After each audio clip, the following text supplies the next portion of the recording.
السلام علیکم every body. آج پتہ نہیں کیوں میرا دل کر رہا تھا کہ میں تھوڑا سا بغیر کسی سٹائل کو اڈاپٹ کیے آپ سے بالکل ایک 1-to-1 کنورزیشن کروں. مجھے کچھ ٹائم دیجیے گا, ایک دفعہ میں پہلے یہاں پر بیٹھ جاتا ہوں کیونکہ میں نے آج بالکل ایک را فوٹیج بنا کر کنورزیشن کرنی ہے, نہ کہ کسی سٹائل میں جیسے پھٹ کے میں اکثر اوقات بول رہا تھا نا السلام علیکم ایم ڈی کیٹ. ابھی میں ایگزیکٹلی اسی جگہ پر جا رہا ہوں جہاں پر میں نے پہلا میسج ایم ڈی کیٹ اسپائرنٹس کے لیے ریکارڈ کیا تھا.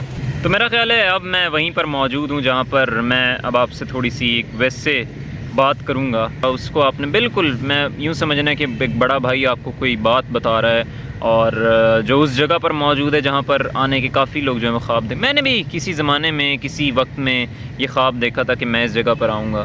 تو ڈیفینیٹلی آپ کا بھی یہ خواب ہوگا کہ ہم کسی اچھے میڈیکل کالج میں ایڈمیشن سیکیور کریں, اور یہی جو ہے وہ خواب ہوتا ہے. آپ کے ماں باپ نے بھی یہی خواب دیکھا ہوتا ہے, آپ نے بھی یہی خواب دیکھا ہوتا ہے. تو اب میں آپ کو ایک سب سے پہلے تو ایک چیز سے بات اپنی شروع کروں گا کہ کچھ نا روڈز ہوتی ہیں آپ کی زندگی کے اندر. اب ان روڈز میں کئی اکثر اوقات ایسے ہوتا ہے کہ ماں باپ ساتھ ہوتے ہیں, لیکن کچھ روڈز ایسی ہوتی ہیں جہاں پہ ماں باپ آپ کے ساتھ نہیں ہوتے, اور وہاں پہ بڑا دکھ ہوتا ہے کہ کیا اس روڈ پہ میں نے اکیلا چلنا ہے, اکیلا چل کر ہی کیا میں نے اپنا راستہ طے کرنا ہے. تو یاد رکھیے گا یہ جرنی بھی آپ کی بالکل اسی پر بیس کرے گی کہ آپ نے اکیلے جو ہے وہ کتنا سفر طے کیا ہے. اب جتنا زیادہ آپ سفر اکیلے طے کریں گے ادھر, اور جتنا پریشر, جتنا ڈی موٹیویشن اور پتہ نہیں کیا کچھ چیزوں کا سامنا کرتے ہیں آپ, وہ سب کو جتنا آپ فیس کرتے چلے جائیں گے تو انشاءاللہ اتنے آپ اپنے اچھے میڈیکل کالج میں ایڈمیشن سیکیور کریں گے.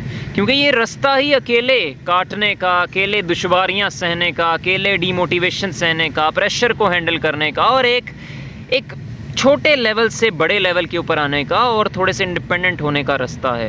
اور جو ایسا راستہ ہوتا ہے اس میں پھر ٹھوکریں تو بیش بہا جو ہیں وہ آپ کو ملتی ہیں.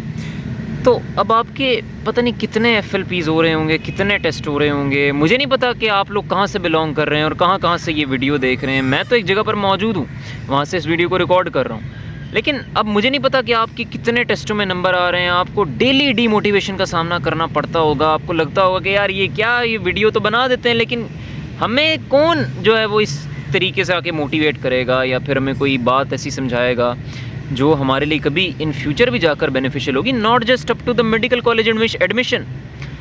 تو یاد رکھیے گا کہ آپ کا سب سے بڑا ساتھی اور آپ کو جو سب سے بہترین طور پر چینج کر سکتا ہے وہ شخص ہے جس کو آپ شیشے میں کھڑے ہو کے ڈیلی دیکھتے ہیں.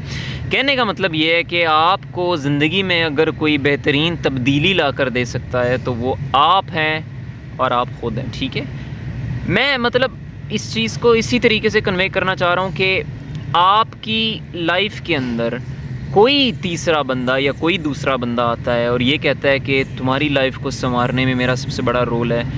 نہیں, اس کا رول نہیں ہے. اب دیکھیں میں یہ باتیں آپ سے کر رہا ہوں, کوئی اس بات کو پک کرے گا اور اس پر امپلیمنٹ کرے گا تو پک کر لینا یہ تو سب کے دماغ میں بات ہوتی ہے, لیکن اس پر امپلیمنٹ کرنا یہ سب کو نہیں آتا. اور جو امپلیمنٹ کر رہا ہوتا ہے تو وہ اپنی مدد آپ ہی تو کر رہا ہوتا ہے, وہی تو محنت کر رہا ہوتا ہے, وہی تو اصل سٹرگل کو پٹ ان کر رہا ہوتا ہے.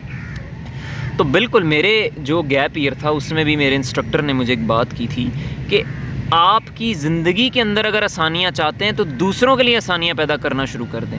لیکن دوسروں کے لیے آسانیاں پیدا کرنے کا ہرگز یہ مطلب نہیں ہے کہ آپ ان کو کوئی اچھی بات بتانے کے بعد ان کو بالکل انگلی پکڑ کر لے کر چلیں گے. ایسے نہیں ہوتا. آپ نے صرف ان کو ایک بات بتانی ہوتی ہے جو ان کے لیے ایک ٹول کا کام کرتی ہے, اور پھر وہ اسی ٹول کو پکڑ کر اپنی زندگی کو سنوارتے چلے جاتے ہیں. تو یہ بالکل ایک بڑا بھائی سمجھ کے مجھے اس بات کو یاد رکھیے گا کہ آپ کا صرف اور صرف ایک ساتھی جو آپ کا میجر ساتھی ہے اس جرنی کے اندر بھی, اور آگے بھی لائف کے اندر, پریکٹیکل لائف کے اندر بھی, as a doctor, as an engineer, جو بھی آپ بن رہے ہیں, آپ کا جو سب سے بڑا ساتھی ہوگا اور جس نے آپ کے اندر اڈیپٹیبل چینج لانا ہے وہ آپ خود ہیں اور کوئی بھی نہیں. کسی کی بات آپ کو متاثر ضرور کر سکتی ہے, کوئی آپ کے لیے انسپریشن ضرور بن سکتا ہے, لیکن آپ کی ایک پرسنل آئیڈینٹی آپ خود ہوتے ہیں. آپ کا سب سے بڑا جو انفلوئنس جس کا آپ پہ ہونا چاہیے وہ آپ خود ہونے چاہیے. ٹھیک ہے, تو یہ ایک چیز یاد رکھیے گا. یہ ایک میسج اور ایک چیز میں نے اپنے استاد سے بھی لرن کی تھی. اب چونکہ میں پڑھا رہا ہوں, ایک ٹیچر کا ایک ٹیچر کا ٹیگ اپنے اوپر لے رکھا ہے اور اس کے علاوہ یہاں پر آ کر آپ کو باتیں بھی سمجھا رہا ہوتا ہوں، تو ایک ایز اے رسپانسبلٹی سگنیچر میں نے یہ چیز آپ کو کنوے کی ہے. ہوپ سو انشاءاللہ آپ اس پر عمل کریں گے.